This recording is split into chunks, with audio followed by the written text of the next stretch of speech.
People who grew up with strict parents. What was the most unreasonable rule?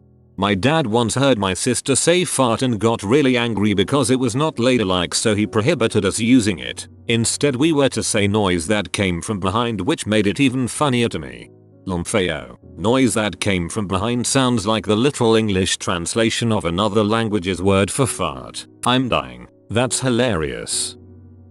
My now wife's parents wanted an itinerary of where we would be on every date. She was 19 at the time but still living at home. I thought they were asking in a more general way, so I answered, well, we're headed to a show, then probably dinner, maybe a coffee after. Unacceptable. Which show? What time would we be physically inside the venue? When did the show end? Which restaurant? What time will you be eating? Which coffee shop? I was just like, hasn't really thought that far ahead. We'll let you know. She can't leave till we know. I just made some crap up. Seemed to placate them. From that point on I would just rattle off some bulls and do whatever we wanted. Very weird people. My first throwaway. I was an unwanted child that my parents decided to keep out of pity, as I was always told growing up. I wasn't allowed out of the house for anything other than school or family events. I couldn't see friends ever, wasn't allowed a phone until 16, which was only for emergencies and checking in when I got to school and when I left. I would get beat occasionally, the worst was for a bit of poop not flushing. Everything had to be spotless. My bed had to be made by 7 AM. If I did something that didn't like, I would never hear the end of how terrible I was. Finally, when I was 17, I snapped when my mother hit me in the face with a rolling pin. I pushed her against the bench and punched her in the face a few times. My father came in hearing all the noise and charged at me. We wrestled and tried hitting each other a bit until I got on top of him and grabbed a plate of the bench and smashed it on his head. I got up and ran out of the house and went to a friend's house. That was the last I ever saw of them. Got on a bus and never went back. They got my new cell phone number 7 months after I left. The moment she said it was her, I told her I hope she and my father both die and to never contact me again, and hung up.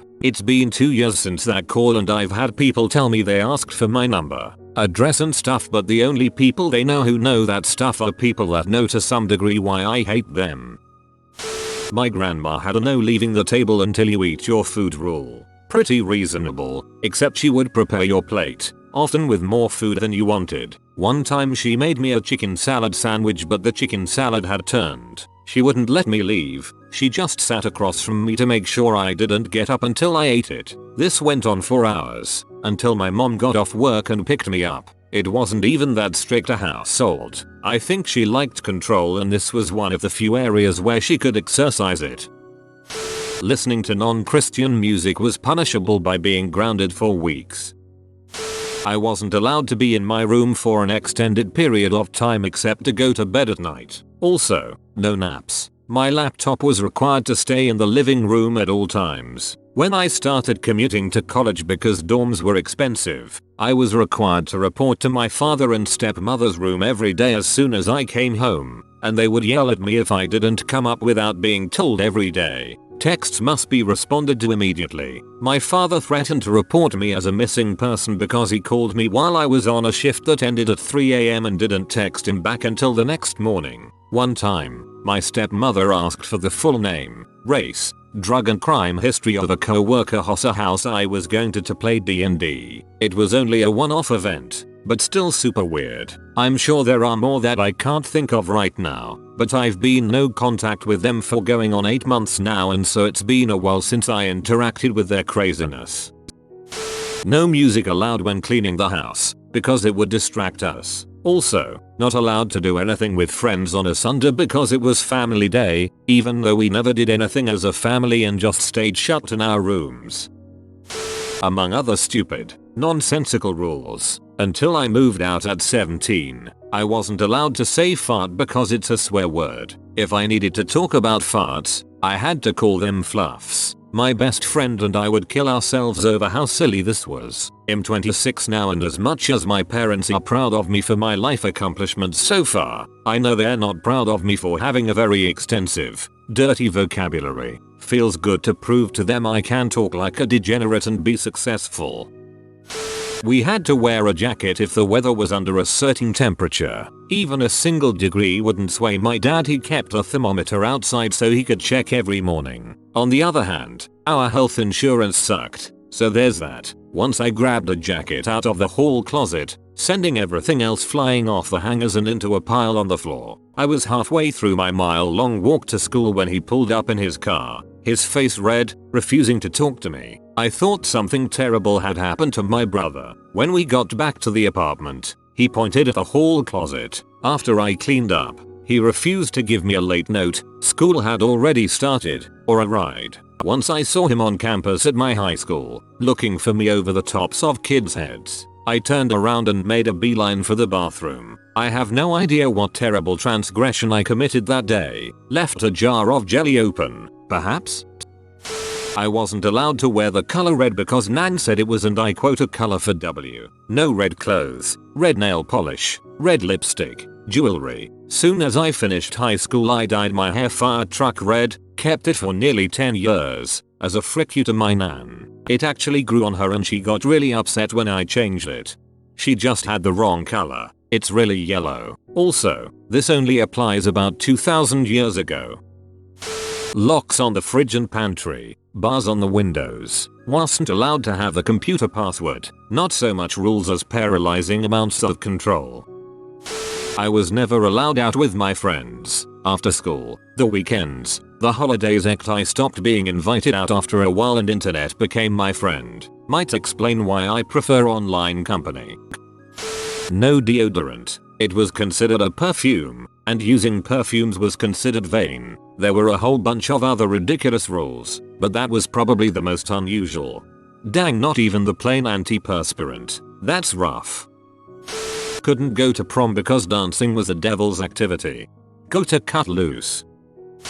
Having to ask permission for everything. From having a snack to a glass of water to see something on TV. Sure, some of it might be reasonable, but because it applied to every single thing combined with very degrading comments. Now as an adult, I struggle with figuring out what is normal when it comes to wanting things. I don't know what's allowed and what's not without asking, but asking a lot is awkward since other people just assume. This combined with a fear of failure and rejection tends to make unfamiliar social situations awkward. One of my high school friends wasn't allowed out in the evenings. We were 16, so every Friday night he would go to bed early and then climb out of his bedroom window, along a tiny ledge around the outside of the building, and back through the window of the elevator lobby. He lived on the 18th floor and did this for like a year until his parents found out. Jesus, that sounds dangerous as frick. It doesn't sound like much, but being punished for every mistake. Want to know what doing that gets you? It gets you a kid who is a very good liar. A kid that is so afraid to try anything new he stays in his comfort zone since failure is punished instead of learned from. And it gets you a kid who takes years to overcome the mental stigma of failure after they're out from under your household.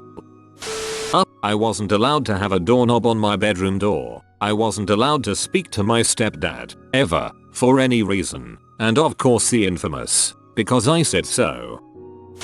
Be home before sunset. The sun sets really early in my country, and if it was an overcast day I could not tell. Every minute I was late was a day I was grounded. I mentioned this in another post some time ago, but I wasn't allowed to have guys call for me or come to the house, ever. Even when I was a child and dating, sex was the furthest thing from anyone's minds. She thought it would make me turn out to be some little less. Unfortunately for her, shielding me from all those boys just made me slutty later on. Tons of them, but the worst was about a year period when we had to address our parents as mother dear and father dear and our siblings as brother dear and sister dear. My father was a sick butthole who just came up with that one day and strictly enforced it until he went on his next deployment. Luckily he forgot about it by the next time we saw him. There were a lot of TV shows I wasn't allowed to watch, mainly things like Pokemon because it obviously promotes evolution. The big one though is I wasn't allowed to get my driver's license. I had to learn how to operate a car and drive in case of emergencies, but was not allowed to get my license. There were extreme amounts of bitching and whining when I needed to be picked up late due to my after school activities or be dropped off at a Saturday competition. Then I was the ungrateful one if I complained about them yelling at me for having to go to an event for a school activity they signed me up for that I didn't want to do in the first place. Funny thing is that Pokemon doesn't even get evolution right. Pokemon evolution is really metamorphosis or simply aging. 16-year-old me. Can I go to the coffee shop with some friends? I'm done with all homework and I promise to be back by bedtime. Dad, number. You already went out once this week. That was actually the last straw, because he made that rule up on the spot and doubtlessly had every intention of enforcing it. I snuck out my window and left home. He found me a couple days later and it turned out, after talking to his cop buddies, that he couldn't have them arrest me unless I was found breaking laws. I agreed to talk to him and my stepmother, whereupon they told me I could either live by their rules or not live there again. No brain for me. Packed a couple bags of favorite clothes and got the F out. Stepmother tried to boot myself, 14 female, and my bro, 12 male, out because she didn't want us living with her. Dad realized if that happened, he would end up dealing with child services etc. So he compromised. As the female, I was allowed to still be living in the house but had to remain in my bedroom unless asked to come out for dinner. I had to ask to use the bathroom. My door had to be open at all times and no phone allowed. I was never allowed to be given cash, so all of my stuff, school bus tickets, sanitary products etc. were bought for me. I often went without lunch as she wouldn't make it for us, only her son, and we weren't allowed in the kitchen. A teacher at school worked this out pretty quick and started bringing me food each day. My bro was not allowed in the house. He lived in a van, I mean a little work van, around the side and had allocated shower and bathroom times. He had to eat outside. He thought it was cool. One day when I was 15, the police came to my school and said I couldn't go home as my bro had done something to set her off and she had chased him up the street with a broom, then come back in and trashed my room and the van with an axe. That's not strict, that's abusive. Not allowed to close the door of my room from my 15 to my 18. I remember when I was a teenager, I went to a friend's house once to play some video games and felt strange the whole time but couldn't put my finger on why. Only when I was about to leave did I realize his bedroom had no door. It had been taken completely off the hinges. I knew his parents were hyper-religious but that was nuts to me. Super safe, great neighborhood. I was a goody two-shoes rule follower. I wasn't allowed to get dropped off at the mall with my friends without an adult when I was 13, among other things. Eventually the other girls stopped calling and inviting me places. Then my mom thought there was something wrong with me because I didn't have any friends. She'd get really mad at me and try to force me to invite kids over to our house to do dumb crap like play dolls. No thanks. When I was 22 I finally made a friend and was going to crash at her house in the city after seeing a late play. She made my friend come in and meet her and asked her questions about where we were going and who would be there, who was driving, what their driving record was like. Humiliating. I moved out 2 months later without telling anyone, to a ghetto apartment that I couldn't afford on my PT retail paycheck. Went to metal bars every night until 2 AM and kept unsavory male company at my place. Mom's parenting backfired a little bit. Reminds me of the time my friend, who had just gotten her license, was going to pick me up and we were going to go to the mall. My mom was P. She made my friend do a 20-minute road test with her in the car before I was allowed to ride with her. Couldn't believe she was still friends with me after that. No doors, not even for the bathroom. When I went to a friend's house for the first time I never got invited over again since I crap with the door open. 1. There was only one correct way to put on socks. 2. I had to take the same size bites of food every time. Nothing too small or too large. 3. I had to put on my right foot shoe on first, and never the other way around. 4. Every morning I had to greet my parents with a good morning and every night I was to say good night before going to bed. 5. If I was going to eat a cookie, I had to tilt my head back and bite at the cookie so that the crumbs would fall into my mouth. 6. If I wanted to talk to my parents it had to be about current events, even if I was just 11 years old. Take your pick from any of those as to which one was the craziest.